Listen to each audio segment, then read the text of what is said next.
सफलता और असफलता के बीच में एक मध्यम सा, थिन जिसको कहा जाता है, मध्यम सा जोड़ है। अगर हम उस जोड़ को समझ पाए तो कभी भी असफल नहीं हो गए। परीक्षाओं में अधिकांश ऐसे अभ्यर्थी हैं जो फेल कर जाते हैं। यूँ तो कहने के लिए कोई 4 साल से लगा हुआ है, कोई 5 साल से, कोई 6 साल से, काफ़ी दिनों से लगा हुआ है, लेकिन फिर भी लक्ष्य भेदन नहीं कर पाता। कभी आपने सोचा ऐसा क्यों होता है? इसका प्रमुख कारण है शमशान वैरागी होना। बड़ी हैरत अंगेज बात लग रही है कि परीक्षा की तैयारी के साथ ये वैराग कैसे जुड़ गया। जी हाँ, हैरत अंगेज है, लेकिन यथार्थ है। शमशान वैराग्य को गीता में भगवान श्री कृष्ण ने इसकी पूरी अच्छी से व्याख्या की है, और यह शमशान वैराग्य अर्जुन को हुआ था। जब अर्जुन युद्ध क्षेत्र, बोलते हैं कुरुक्षेत्र युद्ध क्षेत्र, तो वहाँ अर्जुन ने जब अपने परिजनों को देखा तो उनके अंदर वैराग्य की भावना आई कि अरे मैं यह क्या करने जा रहा हूँ, अपने परिजनों की हत्या करूँगा।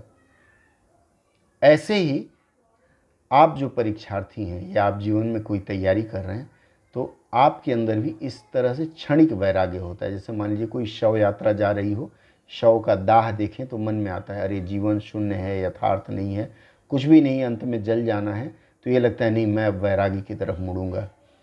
लेकिन जैसे ही आदमी वहाँ से निकल करके आता है फिर रास रंग में उलझ जाता है और भूल जाता है कि अंत में हमें वहीं जाना है, सब कुछ इकट्ठा करता शुरू कर देता है। तो ये जो शमशान वैराग्य आपके मन में पैदा होता है, ये कैसे पैदा होता है? मान लीजिए आप तैयारियां कर रहे हैं, खूब ज़ोर शोर से तैयारी कर रहे हैं, परीक्षा दिए और परीक्षा में असफल हो गए। 200 नंबर में से आपके सिर्फ 40, 50 या 60 आए। तब आप बहुत रोते हैं या बहुत पश्चाताप करते हैं। कैसे करते हैं? आप जब मंथन करते हैं, आप प्रश्न पत्र देखते हैं तो आपको लगता है ये सब चीज़ें तो मुझे पढ़नी चाहिए थी, मैंने नहीं पढ़ी, मैं नहीं पढ़ा, इसलिए मैं असफल हो गया। फिर आप प्रण करते हैं कि नहीं, अब कल से मैं पुनः तैयारी करूंगा और ये जो चीज़ मैं छोड़ चुका हूं उसे मैं याद करने का प्रयास करूंगा, उस पर मंथन करूंगा ताकि अगली परीक्षा में मैं सफल हो सकूं। यह आपका सौभाग्य होगा यदि अगले 1-2 महीने के अंदर परीक्षा हो जाए तो आप सफल हो सकते हैं, लेकिन अक्सर ऐसा नहीं होता। परीक्षाएं स्थगित होती हैं या फिर उसकी तारीख बढ़ जाती है या फिर वैकेंसी आती ही नहीं है, रिक्तियाँ आती नहीं हैं।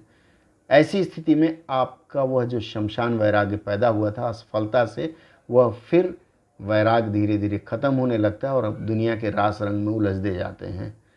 फिर से वही फेसबुक, व्हाट्सएप, सोशल मीडिया, इधर उधर की बातें, पढ़ाई में कम मन, बाकी चीज़ों में अधिक रमना। और जैसे ही वैराग्य खत्म हुआ, शमशान वैराग्य क्षणिक होता है, कभी 10 दिन, कभी 15 दिन, कभी 1 महीने की अवधि लेकर आएगा। और जैसे ही ख़त्म हुआ, आपकी तैयारियां फिर ख़त्म हुई और फिर आप जैसे थे। बहुत सारे ऐसे मित्र हैं जो मुझे अक्सर कहा करते हैं कि वैकेंसी नहीं आ रही है, कब आएगी कब आएगी। मैं हर बार आप सबसे निवेदन करता हूं कि आप इस बात पर मंथन कम करें और आप तैयारियों में मन लगाएं। असली वैरागी आप तभी कहे जाएंगे जब आप तैयारी हमेशा बनाए रखें। ऐसा हो कि अगर आपको शाम को नोटिफिकेशन दिया जाए कि सवेरे परीक्षा होगी तो आपके अंदर इतना हौसला हो कि 200 में 200 मैं स्कोर करूंगा या करूंगी, तभी बात बन पाएगी। लेकिन हम सब, मैं भी खुद को उसमें शामिल रखता हूं, हम सब ऐसे शमशान बैरागी हैं जो वक्त बीतते ही, जैसे कहीं घाव लग गया, कहीं कट गया तो उस पर मरहम लगा दें, धीरे धीरे वो ठीक हो जाता है, निशान भी नहीं रहते। वैसे ही ये शमशान बैराग्य हमारे अंदर से समाप्त हो जाता है, फिर से रास रंग में उलझ जाते हैं। यदि आपको जीवन में सफल होना है तो इस तरह के शमशान वैराग्य का त्याग करें और सच में आप कर्म योगी बने। भगवान श्री कृष्ण ने इसीलिए कहा है कि कर्मण्येवाधिकारस्ते माँ फलेषु कदाचन, माँ कर्म फल हेतुर्भु माँ तिर्भु सवि कर्मण्ये। अर्थात कर्म करना आपके अधिकार में है, आप कर्म करें। परीक्षा की घोषणा या रिक्तियों की घोषणा तो होगी ही होगी, आज नहीं तो कल होगी, लेकिन जब ये कर्म आप करना शुरू करते हैं जो आपके अधिकार में है तो आप देखेंगे आपका शमशान वैराग्य भी शेष हो जाएगा और फिर आप सफलता की सीढ़ियाँ चलने लगेंगे। यदि मेरी बात अच्छी लगी हो तो आज से ही कलम उठाइए, तैयारियों में लग जाइए। अगले सत्र में फिर कुछ नई बातों के साथ पुनः जुड़ेंगे।